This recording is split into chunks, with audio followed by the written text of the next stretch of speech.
meron hong may bakuna ho rito libre sa mga health center? Yes, actually ganito yan. Ang flu vaccine ay libre. Dapat para sa mga matatanda, 60 and above, senior citizen, meron tayong batas na 2010 pa. 2010, may batas na nagbibigay ng libreng bakuna sa mga elderly, senior citizen. Yun ang tinatawag na Senior Citizens Act.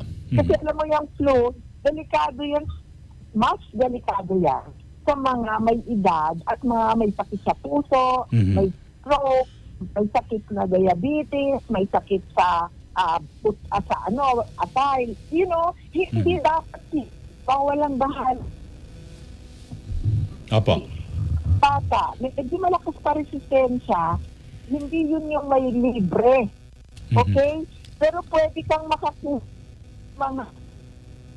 mga pribado na clinic or pwede kang yung mga age 18 and above, yung major na, pwede na rin sa mga pharmacy.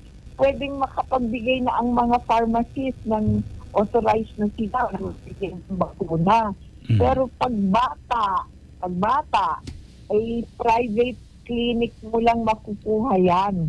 Yung may bayad. Pero importante sa lahat ay maibigay yan sa mga most vulnerable at mas dangerous. Ayun. At yan yung matatanda, at yan yung mga may sakit sa puso, diabetes, may sakit sa atay, sa bato. Yan yung mga tinatawag nating comorbid. Kasi ito ng COVID. Ganon.